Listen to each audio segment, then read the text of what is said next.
கர்த்தருடைய பரிசுத்த நாமத்திற்கு மகிமை உண்டாவதாக. இந்த காலை வேளையிலே கர்த்தர் நம்மை ஒன்று கூட்டி சேர்த்தவுடைய கிருபைக்காக கர்த்தரை நாம் ஸ்தோத்தரிப்போம். ஸ்தோத்திரம் ஸ்தோத்திரம். நல்லவரே ஸ்தோத்திரம், வல்லவரே ஸ்தோத்திரம். அப்பா உம்முடைய இரத்தத்தால் எங்களை கழுவும் ஆண்டவரே. இயேசுவே இயேசுவே உம்முடைய பரிசுத்த இரத்தத்தால் எங்களை கழுவி எங்களை பரிசுத்தப்படுத்தும். கடல் கொந்த லீத்து பொங்க கப்பலாடி செல்கையில்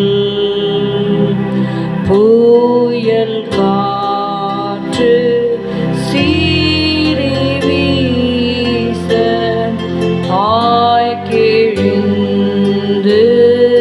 போகையில் இயேசு எங்களிடம் வந்து கப்பலோட்டியாயிரும் காற்றமைத்து துணை நின்று கரை சேர செய்திடும். கப்பல் ஏறி போவோருக்கு கடும் மோசம் வாரினும் பாறை மின்மு ரத்தம் காற்று உமக்கெல்லாம் அடங்கும். இருளில் நீ பாரஞ்சோதி, வெயிலில் நீ நீழலே, யாத்திரையில் திசை காட்டி சாவில் எங்கள் ஜீவனே. எங்கள் உள்ளம் உம்மை நோக்கும் இன்ப துன்ப காலத்தில் எங்கள் ஆவி உம்மில் தங்கும் ஈக பரஸ்தலத்தில். இயேசு எங்களிடம் வந்து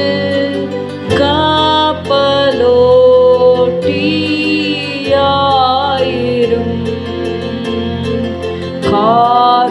காற்றமைத்து துணை நின்று கரை சேர செய்திடும்.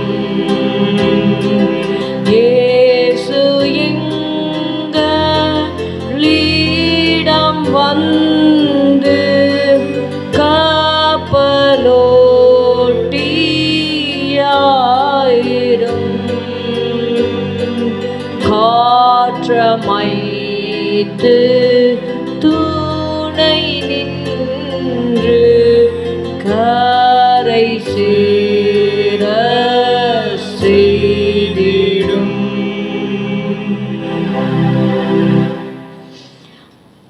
எஸ்ரா 5வது அதிகாரம் 5வது வசனம். Let's turn our Bibles to Ezra chapter 5 and verse 5. ஆனாலும் இந்த செய்தி தரியுவினிடத்திற்கு போய் எட்டுகிற வரைக்கும் இவர்கள் யூதருடைய மூப்பரின் வேலையை தடுக்காதபடிக்கு அவர்களுடைய தேவனின் கண் அவர்கள் மேல் வைக்கப்பட்டிருந்தது. அப்பொழுது இதை குறித்து அவர்கள் சொன்ன மறுமொழியை கடிதத்தில் எழுதி அனுப்பினார்கள். But the eye of their God was upon the elders of the Jews, that they could not cause them to cease till the matter came to Darius. And then they returned answer by letter concerning this matter. இங்கே பார்க்கிறோம், தேவனுடைய ஆலயத்தை கட்டுவதற்காக எஸ்ராவின் நாட்களிலே அவர்கள் பிரயாசப்பட்டார்கள் என்று சொல்லி நாம் பார்க்கிறோம். எஸ்ரா 4வது அதிகாரம் 1வது வசனத்திலே பார்க்கிறோம். சிறையிருப்பிலிருந்து வந்த ஜனங்கள் இஸ்ரவேலின் தேவனாகிய கர்த்தருடைய ஆலயத்தை கட்டுகிறார்கள் என்று யூதாவுக்கும் பென்யமீனுக்கும் இருந்த சத்துருக்கள் கேள்விப்பட்ட போது நாங்களும் கட்டுவோம் என்று சொன்னார்கள். அப்பொழுது அவங்க சொன்னாங்க, இவ்விடத்துக்கு எங்களை வரப்பண்ணின அசீரியாவின் ராஜாவாகிய எசரத்தோ நாட்கள் முதற்கொண்டு அவருக்கு நாங்களும் பலியிட்டு வருகிறோம். நாங்கள் இந்த ஆலயத்தை கட்டுவோம், உங்களைப் போல நாங்களும் வருவோம் அப்படின்னு சொல்லி அவங்க சொல்லும் பொழுது 3வது வசனம், அதற்கு செருபாபேலும் யெசுவாவும் இஸ்ரவேலின் மற்றுமுள்ள தலைவரான பிதாக்களும் அவர்களை நோக்கி, எங்கள் தேவனுக்கு ஆலயத்தை கட்டுகிறதற்கு உங்களுக்கும் எங்களுக்கும் சம்பந்தமில்லை.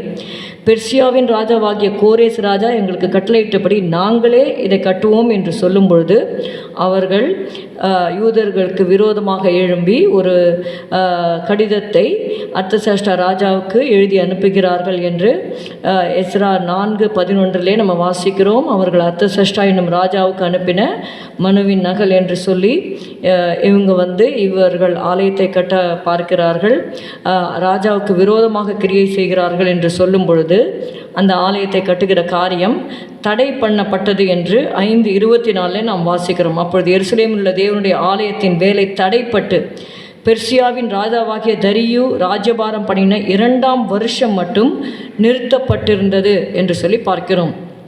அப்படியாக தேவனுடைய ஆலயத்தை கட்ட வேண்டும் என்று நினைக்கும் பொழுது அங்கே சில தடைகள் உண்டாகிறதை நாம் பார்க்கிறோம். சில வருடங்களாக அந்த வேலை தடை பண்ணப்பட்டிருந்தது. ஆனால் அந்த தடையை மீறி அவர்கள் விசுவாசத்தோடு தேவனை சார்ந்து அவர்கள் அதை கட்டியிருக்கலாம். ஆனால் அந்த காரியம் அப்படியே தடைப்பட்டிருந்தது.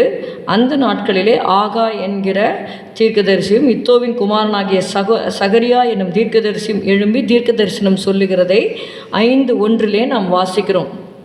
we read in 5:1 4:24 தடை பண்ணப்பட்டிருந்தது என்று பார்க்கிறோம். எஸ்ரா 4:24 தடை உண்டாகிறத பார்க்கிறோம். எஸ்ரா 5:1 ஆகாய் தீர்க்கதரிசி எழும்பி தீர்க்க தரிசனம் சொல்லுகிறார்கள். அந்த தீர்க்க தரிசன வார்த்தையை கேட்டு பலப்பட்ட பின்பு 2வது வசனம், அப்பொழுது செயல்தியேலின் குமாரனாகிய செருபாபேலும் யோசதாக்கின் குமாரனாகிய யெசுவாவும் எழும்பி எருசலேமில் உள்ள தேவனுடைய ஆலயத்தை கட்டத் தொடங்கினார்கள். அவர்களுக்கு திடன் சொல்ல தேவனுடைய தீர்க்கதரிசிகளும் இருந்தார்கள் என்று சொல்லி பார்க்கிறோம். அப்படியாக தடைப்பட்ட காரியம் மீண்டுமாக தொடங்கினார்கள். எப்படி தொடங்கினார்கள் என்றால், கர்த்தருடைய வார்த்தையை கேட்டு தீர்க்க தரிசனத்தை கேட்டு அதிலே பலனடைந்து அவங்க தொடங்குகிறார்கள். 3வது வசனம், அக்காலத்தில் நதிக்கு இப்புறத்தில் இருக்கிற நாடுகளுக்கு அதிபதியாகிய தத்னாய் என்பவனும் சேத்தார் பொஸ்னாயும் அவர்கள் வகையராகவும் அவரிடத்துக்கு வந்து, இந்த ஆலயத்தை கட்டவும் இந்த மதிலை எடுப்பிக்கவும் உங்களுக்கு கட்டளையிட்டவன் யார் என்று அவர்களை கேட்டார்கள். அப்பொழுது அதற்கு ஏற்ற உத்தரவையும் இந்த மாளிகையும் கட்டுகிற மனிதரின் நாமங்களையும் சொன்னோம். இந்த விஷயத்திலே பார்க்கும் பொழுது how they were strengthened, they were here also again after such a long time they are trying to build the temple, but again there are some hindrances brought by the enemies. ஆனால் இந்த இடத்திலே பார்க்கணும், Ezra 5:5 அவர்களுடைய தேவனின் கண் அவர்கள் மேல் வைக்கப்பட்டிருந்தது. அப்பொழுது இதை குறித்து அவர்கள் சொன்ன மறுமொழியை கடிதத்தில் எழுதி அனுப்பினாங்க. அதில் சொல்கிறாங்க, கோரேஸ் ராஜா வந்து கட்ட சொன்னார் என்று சொல்லி அந்த ராஜாவுக்கு தெரியப்படுத்தி எழுதுகிறார்கள். இப்போது 2வது முறை தடை உண்டாகும் பொழுது நம்ம பார்க்கிறோம், எஸ்ரா 6:8 தேவனுடைய ஆலயத்தை யூதரின் மூப்பர் கட்டும் விஷயத்தில் நீங்கள் இந்த தரியு ராஜா எல்லாவற்றையும் வாசித்து அந்த தஸ்திராலையை சோதித்து பார்க்கும் பொழுது கோரே சொன்ன அந்த கடிதம் அவருக்கு அகப்பட்டு இப்போ பார்த்திங்கன்னா காரியம் அப்படியே மாறுதலாக முடிகிறது. 6:8 தேவனுடைய ஆலயத்தை யூதரின் மூப்பர் கட்டும் விஷயத்தில் நீங்கள் அவர்களுக்கு செய்யத்தக்கதாய் நம்மால் உண்டான கட்டளை என்னவென்றால், அந்த மனிதருக்கு தடை உண்டாகாதபடிக்கு நதிக்கு அப்புறத்தில் வாங்கப்படும் பகுதியாகிய ராஜாவின் திரவியத்திலே அவர்களுக்கு தாமதமில்லாமல் செல்லும் செலவு கொடுக்க வேண்டும் என்று சொல்லி கட்டளை பிறப்பிக்கப்பட்டதை நம்ம பார்க்கிறோம். மாத்திரமல்ல, 9வது வசனம், பரலோகத்தின் தேவனுக்கு சர்வாங்க தகன பலிகளை இட தேவையான இளம் காளைகள், ஆட்டுக்கடாக்கள், ஆட்டுக்குட்டிகள், கோதுமை, உப்பு, திராட்சரசம், எண்ணெய் முதலானவை தினம் அவர்கள் சொற்படி தாழ்ச்சி இல்லாமல் கொடுக்கப்பட கடவது. 10வது வசனம், எருசலேமில் இருக்கிற ஆசாரியர்கள் பரலோகத்தின் தேவனுக்கு சுகந்த வாசனையான பலிகளை செலுத்தி ராஜாவுக்கும் அவர் குமாரருக்கும் தீர்க்காயுசு உண்டாக மன்றாடும்படிக்கு இப்படி செய்யப்படுவதாக.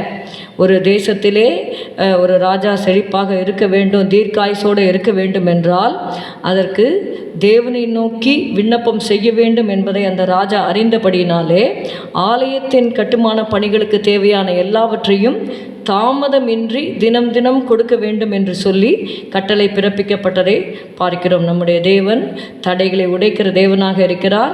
இது ஒரு லிட்ரலாக, அதாவது எழுத்தின்படியான ஆலயத்தை குறித்து அங்கே நாம் பார்த்தோம். புதிய ஏற்பாட்டிலே நாம் வாசிக்கும் பொழுது நாமே தேவனுடைய ஆலயமாக இருக்கிறோம். நம்முடைய ஆலயமாகிய நம்முடைய சரீரம் தேவனுடைய பரிசுத்த ஸ்தலமாக இருக்கும்படியாக பரிசுத்த ஆவியானவர் நம்மை கூட்டி கட்டி கொண்டு வருகிறார். We are the body of Christ. We are the temple of the living God. சரீரமாகிய சபையை தேவன் கட்டி கொண்டு வருகிறார். அதற்கு வருகிற தடைகளையும் தேவன் இவ்விதமாகவே தடைகளை உடைத்து நம்மை பரிசுத்தப்படுத்தி அவருடைய வருகைக்கென்று நம்மை ஆயத்தப்படுத்துவாராக. ஸ்தோத்திரம் அப்பா, உம்மை துதிக்கிறோம் ஆண்டவரே. எங்களை தாழ்த்தி உடைய கருத்தில் ஒப்பு கொடுக்கிறோம் ஆண்டவரே. நீர் தடைகளை உடைக்கிறவராக இருக்கிறீர். நாங்கள் பாடினது போல நீரே எங்களுக்கு கப்பலோட்டியாக இருந்து எங்களுடைய வாழ்க்கையின் சுக்கானை உம்முடைய கருத்தில் ஒப்பு கொடுக்கிறோம். நீரே எங்களை நடத்தும்படி ஆண்டவரே எங்களுடைய ஆவி, ஆத்துமா, சரீரத்தை ஒப்பு கொடுக்கிறோம். இயேசுவின் நாமத்தில் பிதாவே, ஆமேன். என் ஆத்துமாவே கர்த்தரை ஸ்தோத்திரி, என் முழு உள்ளமே உடைய பரிசுத்த நாமத்தை ஸ்தோத்திரி. என் ஆத்துமாவே கர்த்தரை ஸ்தோத்திரி, கர்த்தர் செய்த சகல உபகாரங்களையும் மறவாதே. Good morning. Have a good day. God bless you.